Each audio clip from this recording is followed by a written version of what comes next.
নমস্কাৰ বন্ধু বান্ধৱীসকল, মই পল্লৱীয়ে আপোনালোক সকলোকে মোৰ চেনেললৈ পুনৰবাৰ স্বাগতম জনাইছোঁ। আজি আপোনালোকৰ কাৰণে চিকেন কাৰী ৰেচিপিটো লৈ আনিছোঁ। আশা কৰোঁ ৰেচিপিটো ভাল লাগিব আপোনালোকৰ। আহকচোন তেনে ৰেচিপিটোলৈ আগবাঢ়োঁ। তাৰ কাৰণে মই চিকেন লৈছোঁ আধা কেজি, আৰু এয়া দেখিছেনে নহৰু আদা জলকীয়াখিনি যি দেখাইছিলোঁ এইটো এটা পেষ্ট বনাই ল'লোঁ মই। সেই পেষ্টটো ইয়াতে এড কৰি দিলোঁ, আৰু ইয়াতে তেতিয়া মই দৈ দিম। সোৱাদ অনুসৰি নিমখ দি দিলোঁ, দৈ দিছোঁ। এয়া মই দৈ 4 চামুচ দিলোঁ। অলপ কম বেছি হ'লেও একো নাই, এইটো মই আপুনি 3 চামুচ দিলেও একো নাই, 5 চামুচ হ'লেও একো নাই, মই 4 চামুচ দিলোঁ। আৰু এইখিনি এতিয়া মই ভালকৈ মেৰিনেট কৰি আধা ঘণ্টাৰ কাৰণে ৰেষ্টত ৰাখি দিম।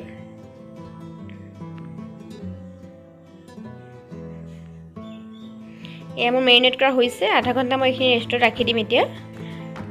আৰু এইফালে কি লৈছোঁ চাওঁ আহকচোন। এইফালে অকণমান মই গৰম মছলা লৈছোঁ, লং, ইলাচি, দালচেনি, তেজপাত, আৰু মিডিয়াম চাইজৰ পিঁয়াজ দুটা মই সৰু সৰুকৈ কাটি লৈছোঁ। আৰু এইফালে মছলা লৈছোঁ ৰেড চিলি পাউডাৰ, হালধি পাউডাৰ, জিৰা পাউডাৰ আৰু ধনিয়া পাউডাৰ মই লৈছোঁ। আধা চামুচ লৈছোঁ। আৰু এতিয়া মই কেৰাহীখন পাতি দিম। এয়া মই লং, ইলাচি, দালচেনি আৰু তেজপাতখিনি তেলতে দি দিলোঁ। এইখিনি ভালকৈ ভাজি ল'ম অকণমান। আৰু অকণমান ইয়াতে মই নিমখ দি দিছোঁ। মেৰিনেট কৰোঁতে মই নিমখ দিছোঁ, কিন্তু ইয়াত এইকাৰণে অকণমান দিছোঁ মই। এইখিনি পিঁয়াজখিনি এটা ভাল কালাৰ আহিবলৈ মই নিমখখিনি তেলত দিলোঁ। এতিয়া পিঁয়াজখিনি মই ধুনীয়াকৈ ফ্ৰাই কৰি ল'ম।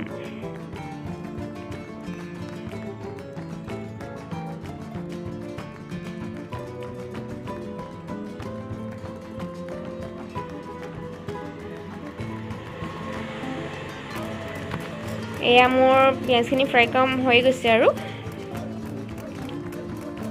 দেখিছেনে ধুনীয়া এটা কালাৰ আহিছে। নিমখটো যদি তেলত দিয়া হয় তেতিয়া কালাৰটো পিঁয়াজৰ ভাল লাগে, সেইকাৰণে দি দিলোঁ অকণমান।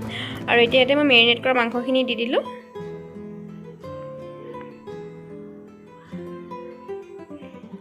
গেছৰ ফ্লেমটো মই মিডিয়াম কৰি ৰাখিছোঁ, দৈ দিয়া আছে, হাই ফ্লেমত ৰাখিব নহ'ব। আৰু মিডিয়াম কৰি এনেদৰে এতিয়া ফ্ৰাই কৰিব লাগিব মাংসখিনি অলপ।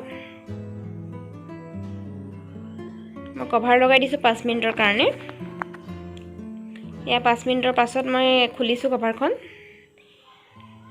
মাংসৰ পৰা পানী ওলাব আৰম্ভ কৰিছে, দেখিছেনে। ইয়াতে এতিয়া মই মছলাখিনি দি দিম। আপোনালোকক দেখাইছিলোঁ যে হালধি, জিৰা, ধনিয়া আৰু ৰেড চিলি, এই গোটেইখিনি ইয়াতে দি দিলোঁ। এইখিনি আকৌ এবাৰ ভালকৈ লৰাই দিম।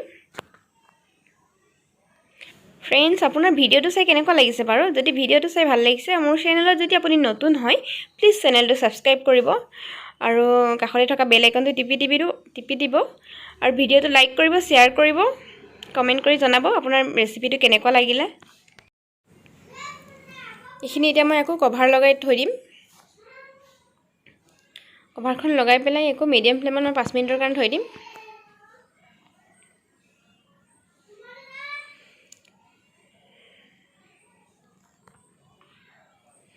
মাজতে এবাৰ লৰাই দিলোঁ মই, আকৌ এবাৰ লৰাই দিছোঁ। এয়া দেখিছেনে 5 মিনিটৰ পাছে এনেদৰে মই 5 মিনিটৰ পাছে এনেকৈ মই ঢাকনখন খুলি পেলাই লৰাই দিছোঁ মাংসখিনি।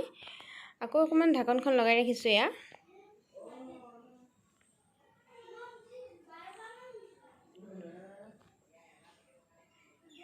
এয়া মাংসখিনি মোৰ ধুনীয়াকৈ তেল বিৰিঙি আহিছে, দেখিছেনে।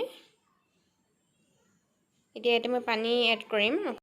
প্ৰথমতে অকণমান ভালকৈ লৰাই দিছোঁ মই মাংসখিনি, তলফালৰ পৰা এনেদৰে লৰাই লৈছোঁ যাতে তলত লাগি নধৰে। আৰু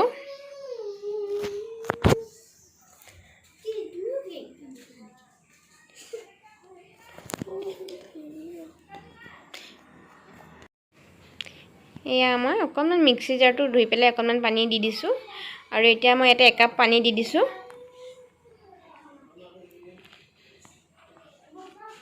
আৰু পানী নিদিওঁ, দৈ দি বনোৱা হৈছে, বহুত পানী দিলে টেষ্টি নালাগিব, তৰকাৰীখন টেষ্টটো বেলেগ হৈ যাব। আৰু এতিয়া এইখিনি ভালকৈ কভাৰ কৰি পেলাই ভালকৈ উতলিবলৈ দিম। এতিয়া মই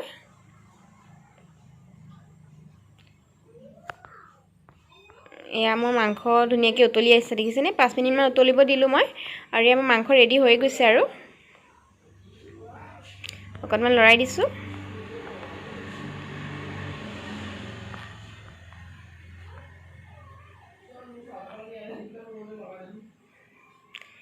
গেছটো অফ কৰি দিলোঁ এতিয়া মই। এয়া ঠাণ্ডা হোৱাৰ পাছত ধুনীয়া এটা কালাৰ আহিছে তৰকাৰীখনৰ, দেখিছেনে।